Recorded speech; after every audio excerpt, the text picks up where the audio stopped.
Perkenalkan, saya Widya Yuna dan selamat datang dan selamat bergabung di podcast perdana kami, yaitu KMP Podcast dengan topik peran mahasiswa dalam menghadapi revolusi industri 4.0. Pembicara kita kali ini merupakan sosok pemuda yang sangat inspiratif. Beliau merupakan alumni angkatan 2013 di Universitas Megawati jurusan S1 Farmasi. Beliau juga merupakan Dewan Kehormatan di KMP. Mari kita sambut Kakanda kita yang sangat-sangat luar biasa gantengnya, Kakanda Zulkifli Espam. Halo Kak. Halo Widya. Makin sakit aja. Bisa aja. Sebelumnya terima kasih nih Kak Kipli telah memberikan waktunya untuk berbagi ilmu di podcast kita. Gimana nih kabarnya? Alhamdulillah baik-baik. Kita sendiri mana? Alhamdulillah baik. Saya lihat nih Kak Kipli merupakan sosok pemuda yang mengikuti perkembangan zaman, sangat luar biasa sekali. Oh iya, berbicara mengenai topik kita, kan di Indonesia sekarang bahkan sudah beberapa tahun lalu telah merencanakan revolusi industri 4.0 nih. Kipli bisa nggak sih jelaskan ke kita apa itu revolusi industri 4.0? Kan mengingat pemuda kita telah mengetahui bahwa Indonesia telah menjalankan revolusi industri 4.0. Tetapi begitu ditanya mengenai apa itu revolusi industri 4.0, jawaban mereka kayak seperti apa ya kayak masih bingung begitu. Ya. Jadi bisa mungkin menjelaskan, siapa tahu dengan penjelasannya Kak Kipli ini teman-teman bisa lebih paham dan lebih mengerti. Oke, siap nih. Iya Kak, silakan. Sebenarnya saya juga tidak terlalu paham sih tentang 4.0 yang sering sekali kita dengar di media, di pemerintahan membahas tentang 4.0. Itu saya rasa sudah sangat lumrah, apalagi di kalangan kita yang pemuda-pemudi, apalagi yang berstatus sebagai mahasiswa. Jadi kalau tentang 4.0, 4.0 itu sebenarnya sih memiliki sejarah. Nah, sebelum 4.0 pasti ada yang namanya ada 1.0, Ya. ada 2.0, ada 3.0. Nah, saya akan memberikan sedikit gambaran hasil dari riset yang saya dapatkan. Kebetulan itu kalau tidak salah itu dituliskan oleh dari pihak European Fundamental Research Service dalam Defense di tahun 2015. Dia itu menjelaskan bahwasanya awal mula revolusi industri 4.0 itu dari pertama di Inggris, pertama itu tahun pokoknya abad ke-17 sampai ke-18 itu tahun 1784. Nah, di situ di hasil riset itu menjelaskan bahwasanya awal mula 4.0 itu dari 1.0 yang dimana teknologinya itu didapatkan dari sebelum teknologi sih, mesin uap pertama didapatkan, sehingga mesin uap itu dia mekanisasikan sehingga menggantikan pekerjaan manusia. Nah, setelah abad ke-17 dan sampai 18, nah ada langsung naik ke revolusi industri 2.0. 2.0 itu di abad akhir 19. Nah, di situ penemuan yang uap pertama itu tergantikan oleh beberapa mesin-mesin yang berproduksi secara massal dengan tambahan tenaga listrik. Nah, setelah melalui proses di 2.0 itu dinyatakan pada saat proses perubahan selanjutnya yang dimana di tahun 1970 di situ dinyatakan revolusi industri 3.0. Ini melalui hasil riset dari European Parliamentary Service Research. Nah, di situ adanya penemuan terbaru yaitu namanya komputer. Nah, di komputer itu terjadilah istilahnya di komputer tersebut itu yang membantu proses di mana pekerjaan-pekerjaan itu bisa lebih instan dan lebih gampang melalui proses komputer tersebut, sehingga banyak pekerjaan-pekerjaan manusia yang sudah tidak harus dilakukan melalui tenaga kerja dari manusia tersebut. Nah, sekarang sudah dinyatakan 4.0 saat ini. 4.0 itu sebenarnya dari siapa sih? Kenapa bisa ada itu 4.0? Dari hasil riset yang saya baca juga, kalau saya lihat isinya jadi di 4.0 ini yang saya dapat juga itu dari buku The Fourth Industry Revolution. Jadi itu ditulis oleh Profesor Klaus Martin Schwab. Kebetulan dia itu adalah salah satu penulis tentang otonom dari terkenal sekali dari Jerman. Nah, dia yang pertama menulis itu tentang The Fourth Industry Revolution. Nah, di situ dinyatakan sampai saat ini orang mempertanyakan apa sih 4.0 itu dari situ. Itu yang saya ketahui. Nah, dari situ dijelaskan bahwasanya di era sekarang itu dari 1.0, 2.0, 3.0 kan kita bisa melihat gambaran di mana teknologi, mesin dan lain sebagainya itu mengganti proses pekerjaan dari orang-orang yang dimana kita menggunakan mesin. Nah di 4.0 ini diperjelas oleh Profesor Klaus Martin, dijelaskan bahwasanya di era sekarang kita harus bersaing secara produktif dan lain sebagainya. Karena kenapa? Di era sekarang kita lihat teknologi itu telah menguasai segala bentuk aspek. Nah kan, jadi kalau mau dibilang tentang 4.0 revolusi industri, jadi di mana ini adalah proses perubahan di mana segala bentuk aspek pekerjaan, tatanan hidup dan lain sebagainya itu sudah dikontrol oleh tenaga teknologi. Nah jadi ini peran untuk kita sebagai manusia juga di saat ini lebih pintar-pintar dan berkreasi bagaimana caranya supaya bisa mengoptimalisasikan segala bentuk aspek sehingga kita tidak dikontrol oleh yang namanya mesin, teknologi dan sebagainya. Karena kan itu juga tidak akan bisa terlaksana tanpa dari pola pikir dari kita sendiri. Ya seperti itu, sehingga kalau tidak salah itu ada satu juga penulis dari McKinsey,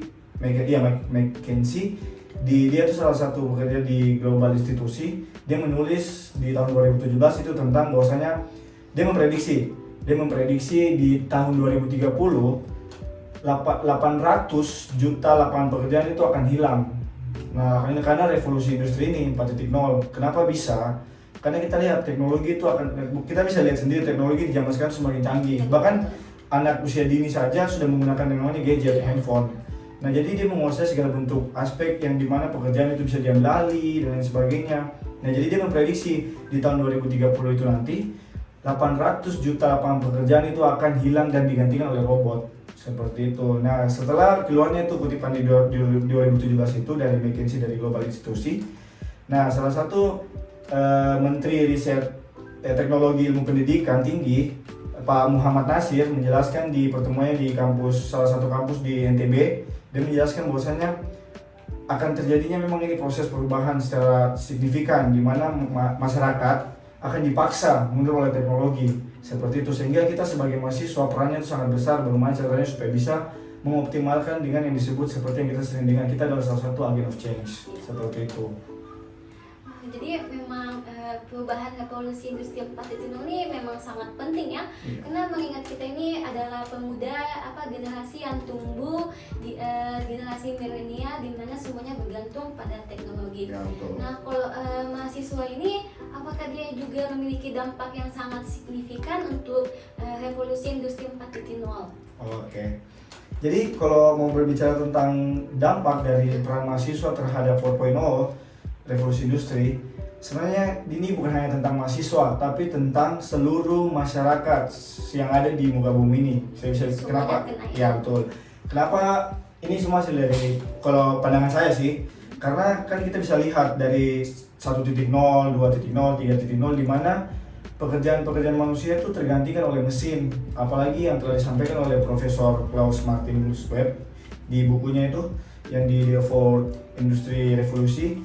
Nah, di situ dijelaskan kan kita bisa lihat bagaimana proses perubahan yang sangat signifikan. Jadi kalau mau berbicara tentang peran mahasiswa terhadap 4.0 itu memang sih mahasiswa itu salah satu agen penerus untuk mengubah bangsa tersebut ini.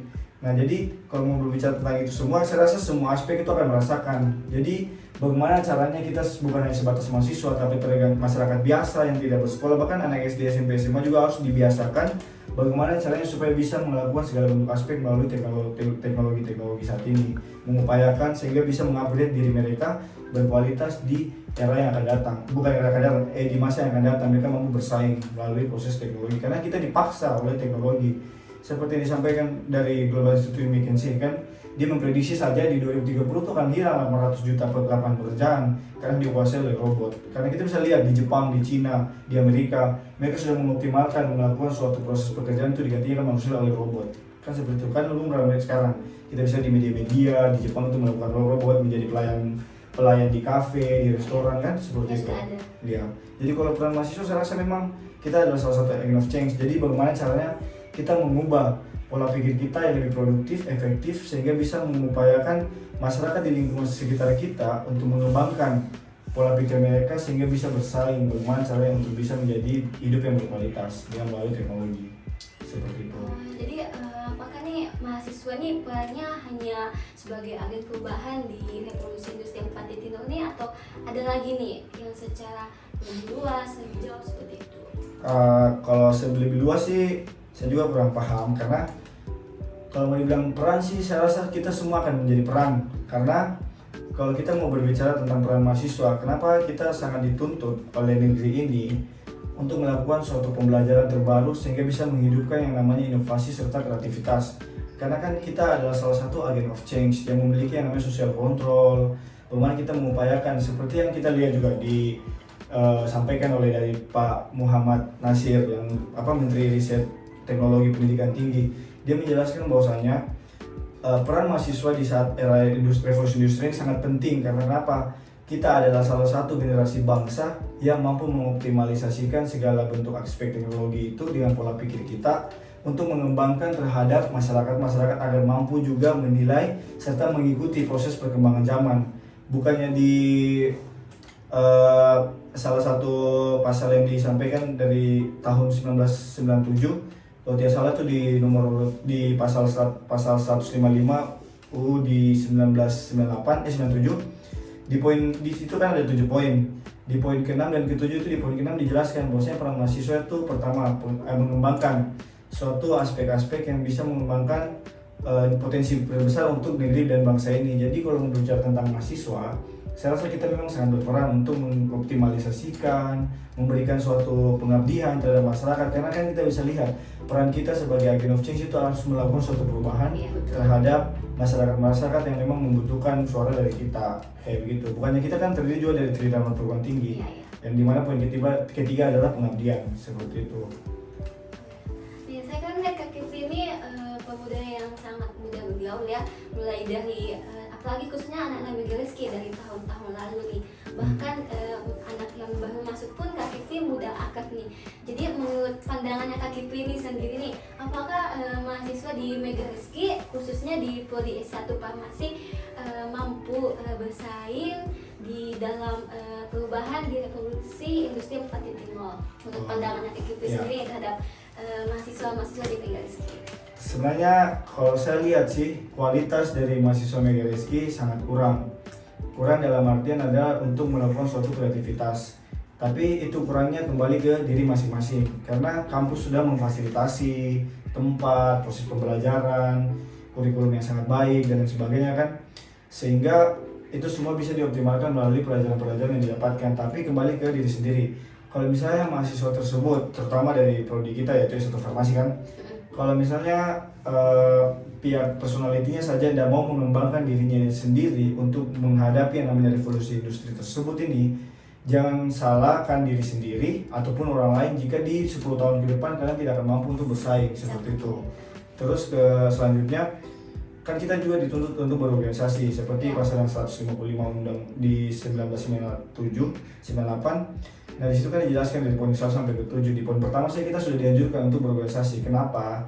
Karena ada beberapa jurnal yang saya dapatkan, beberapa dosen menyampaikan bahwasanya kalau kita cuma mengandalkan yang namanya ijazah di dunia pekerjaan itu tidak terlalu dipakai. Karena yang pertama dilihat adalah soft skill-nya, kreativitasnya kita sebagai mahasiswa. Apa sih yang kalian lakukan di kampus? Nah, itu yang akan digunakan pada saat revolusi industri. Karena kalau kita cuma melakukan yang namanya akademisi itu memang wajib, kan? Dan organisasi juga wajib. Jadi kalau diberikan pilihan, saya rasa itu bukan hal untuk dibanding-bandingkan organisasi dan akademik, karena itu dua-duanya perlu. Karena kalau kita berakademisi tanpa organisasi, kita tidak akan bisa untuk melakukan suatu percakapan secara baik dan lain sebagainya, karena itu tidak didapatkan di akademik, seperti itu. Kenapa Menteri Pendidikan dan sebagainya menganjurkan, bahkan di pasal saja menjelaskan organisasi itu penting, karena dia akan melatih soft skill-nya kita, membuat suatu inovasi, melakukan suatu kreativitas, di mana di situ kita mengubah karakter kita, mengubah pola pikir kita supaya bisa menjadi yang lebih berkualitas, mampu bersaing terhadap revolusi industri tersebut, kayak gitu. Kan kalau kita organisasi juga bisa menambah teman yang banyak kan? Betul. Nah, Kipri bisa nggak sih Kipri itu kasih tipsnya buat teman-teman gimana agar bisa tetap survive atau bertahan di revolusi industri 4.0 nih? Oh ya. Ya, tipsnya. Kalau sebenarnya soal tips nih ya, tips saya itu adalah pertama lebih memperbanyak belajar lebih banyak berunding, lebih banyak membaca, karena saya rasa itu bukan suatu hal yang memang suatu kewajiban untuk kita sebagai mahasiswa, karena kan kita bisa tahu mahasiswa itu bukan hanya belajar selama 4 tahun lebih, karena kita ini sebagai mahasiswa itu sudah harus peka bahwasanya kita harus belajar sampai mati. Bahkan di ilmu agama pun juga kita diajak untuk belajar sampai mati. Jadi kalau tips dari saya seperti itu, bangun relasi terhadap orang-orang, karena tanpa adanya relasi kau tidak akan dipandang, karena kau kan menjadi orang sendiri. Kedua, kalau misalnya kalian cuma datang sebagai mahasiswa yang berakademisi, ada yang dibilang mahasiswa kupu-kupu, cuma datang ke kampus, pulang kos, tidak membaur terhadap lingkungan tersebut, kalian akan susah bersaing karena kalian tidak dikenal. Tips selanjutnya adalah jadikan situasi kampus itu menjadikan suatu tempat di mana memang rumah, ya memang kau harus update dirimu sendiri, karena saya rasa di perguruan tinggi sekarang ini, yang terutama teman-teman sarjana, D3 dan sebagainya yang pertama kali masuk perguruan tinggi, karena adalah suatu privilege di mana hanya 35% yang bisa merasakan itu namanya bangku kuliah. Jadi sangat sia-sia bila situasi itu cuma hanya menjadi dekorasi, bukan punya tradisi yang mengisi tanpa aksi. Seperti itu. Jadi kalau memang kalian ingin memberikan kualitas terbaik diri kalian untuk bersaing di 10 tahun akan datang, karena kan di 10 tahun akan datang juga teman-teman sarjana semuanya itu akan menduduki peran penting untuk bangsa ini. Jadi pertama adalah membuat suatu hal terbaru ya, dimana kalian belajar hal yang belum kalian dapatkan, contohnya melakukan suatu inovasi dan berpikir secara kreativitas, melakukan pengabdian masyarakat, karena public speaking itu juga sangat penting. Kalau kalian tidak tahu caranya how to speak kepada orang-orang, saya rasa kalian akan menjadi seorang yang dipenjarakan begitu, padahal kalian hidup, ya seperti itu. Jadi perbanyak pergaulan dalam artian pergaulan yang memang berkualitas, seperti itu. Karena tanpa belajar dan membaca, saya kutip dari Mbak Natsio Siap, tanpa belajar dan membaca itu kalian akan menjadi klasikan teri yang mudah diprovokasi tanpa adanya kuasa hati dan imajinasi, seperti itu. Terima kasih Kak Kipi sekali lagi. Iya, sama-sama. Semoga apa yang kita bahas ini dapat bermanfaat bagi teman-teman pendengar podcast kita. Amin. Baik, kita akhiri dulu. Oke teman-teman, saya Widya undur diri, mohon maaf dan sampai jumpa di podcast kita selanjutnya, yaitu KMP Podcast. Dah, saya dulu. Halo semuanya.